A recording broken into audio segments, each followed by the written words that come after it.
Welcome back. This is video 3 and part 2 of the series. In the first part of the series, we talked about the importance of your mindset and understanding your own psychology to start to develop a confident foundation for your communication. In part 2, we've been talking about the importance of developing good communication habits and good communication hygiene, we can call it. Now, in this video, we are going to wrap up your verbal communication signals and talk about the importance of understanding your filler words, your qualifier words, and any sort of self-doubt that's leaking into the way that you speak that is diminishing your confidence and credibility. In the next part of the series, we will be talking about the importance of understanding your visual signals, and that comes through in your body language, your facial expressions, and the way that you naturally tend to express yourself while speaking. So stay tuned for that. Now in today's video, we are going to be linking this back to part 1 in the series of your mindset and your psychology, and really tying it together with how that influences any filler words and any qualifiers that you're using. So let's unpack this together. Now, filler words come through naturally in conversation, especially while thinking. This typically sounds like ums and ahs, but it doesn't always have to be. This can also come through as catchphrases or small phrases that you use consistently and repetitively, especially when you are transitioning. So when you're transitioning between thoughts, between ideas, or between sentences. So common ones can be you know, like, right, so, and then, in addition to the typical ums and ahs. Filler words, it's important to note, come through naturally when we are thinking, especially when we are thinking out loud or thinking on the spot. Now, I want to make a distinction here. I personally believe that the amount of filler words we use, the types of filler words we use, and the moments that we use them are often learned through observation and through repeated exposure to others. Now, I want you to think about what kinds of filler words you naturally use. And then I want you to consider when you hear them in others around you. So that could be your friends, that could be your family members, that could be like close colleagues. And what you'll find is there's usually a correlation and a bit of a connection between what you're saying and likely what you heard, especially growing up from your family, your parents, your siblings. When we are exposed to anything repetitively, we start to absorb it even if we don't realize. So when it comes to the filler words that you're using, give yourself some grace and just start to understand where they're coming from and why they're there. Because awareness is key, and awareness is the first step of understanding what needs to change, because you can't change what you don't know is there. Okay?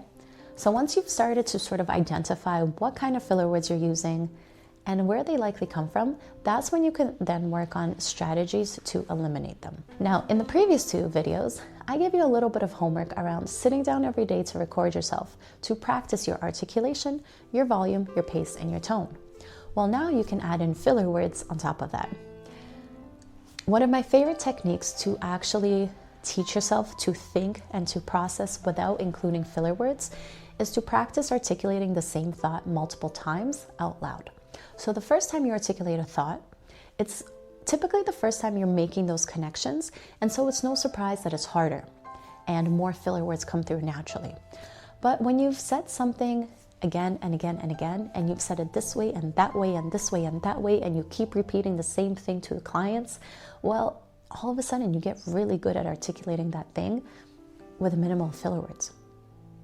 Think about individuals who are fantastic public speakers. Dr. Joe Dispenza comes to mind for me. I love his content and the way that he articulates his ideas.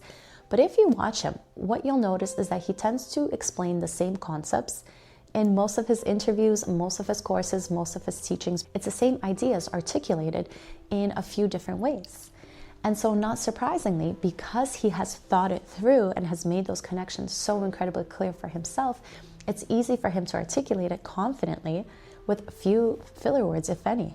And so the exact same thing applies to you. The first time you're articulating something, it will be hard, especially if you have stress or pressure from work in the moment. And so one of the best techniques to actually work on your filler words is to practice sitting down, pick a moment you had with a client, an interaction where you had to explain something that was challenging, a conversation you had that didn't go your way. replay it, and articulate it. And every single time, you'll find that you're articulating it a little bit differently, a little bit better, with fewer filler words. And that is how you start to train yourself to not only notice the filler words you're using, pick up the moments when you tend to use them, but also work on actively eliminating them from your speech. Now, the same advice is going to go for qualifiers. Qualifiers are any words or phrases that you're using to sort of soften your stance and soften your message so that you're less direct and more casual. Now, this often comes through when someone is uncertain or has some self-doubt in the moment about their skills or about the message. Now, this can sound like, I believe, I think, maybe we should. And so when you're working on being a confident communicator, consistent moments of self-doubt minimize your credibility and minimize your confidence, even if you are working on your pace, your tone, your volume, all the other good things. Even if you were to take a perfect speaker who says everything really well, if they were constantly adding in qualifiers of I think, maybe I'm not sure if, that would still lower your perceived confidence and credibility of them. And so just like filler words, awareness is key here. You cannot change what you don't know is happening. So the first thing you're going to do is just catch yourself. How often are you using qualifiers? In what kinds of moments are you using qualifiers? And you know what I'm going to say here for the same bit of homework? Sit down and record yourself speaking naturally for at least 2 to 3 minutes about a topic that you would need to talk about at work or with a client, and then transcribe it. ChatGPT or any sort of AI can actually be very effective to help identify your natural language patterns. And it can look for how many filler words you use, what kinds of filler words, any qualifiers, things like that. And it can populate almost like a tally of how often you said them. And this is actually a really great thing, because although you may start and say, oh my gosh, I can't believe I say that many. Well, if you put in the reps and you practice and you come to your communication gym every day, a week from now, 2 weeks, 3 weeks from now, you'll do it again and you'll notice that the number has dropped.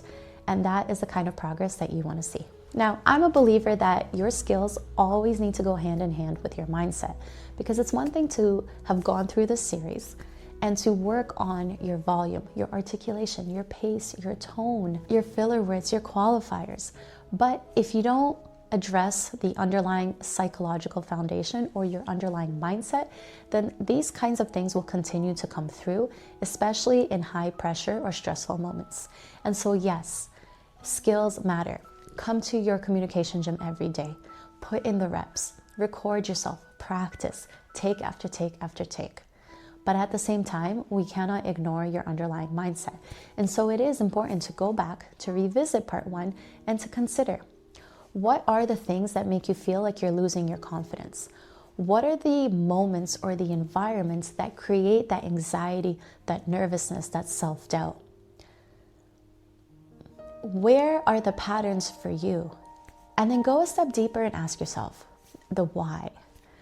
Why does that situation give you nerves or anxiety? What sort of pressure are you putting on yourself? What sort of self-doubt comes up? Do you have expectations of failing? Do you think that you're not as skilled as you need to be? I want you to treat all of this as important data of your own operating system. Because when you can really understand how you operate, what is happening behind the surface, and make the connections, it becomes so much easier and more effective to address them in a way that lasts long term. And so just because we've talked about mindset, don't overlook it, because when it comes to confidence, credibility, trustworthy communication, your mindset is crucial to all of that. Because confidence is not just a hack. Confidence is not just a skill that you learn through repetition. Confidence is also a mindset and a state. And so you need to build that confidence in yourself, in confidence in who you are, confidence in your skill set, in your ability to be the type of person that you're aiming to be, so that your mindset and your skills go hand in hand, and the practice reps that you're doing and the mindset work that you're doing help propel you forward into becoming a confident, incredible communicator. So I hope you found this helpful. In part 3, as I mentioned, we're going to start unpacking the importance of your body language, your gestures, your facial expressions, and your overall expression, because these are the visual cues that people see and notice while you speak. What you'll see by the end of this series is that all three things go hand in hand together to create the overall package of the type of communicator you are. So I'm looking forward to that, and I'll see you in the next one. Bye.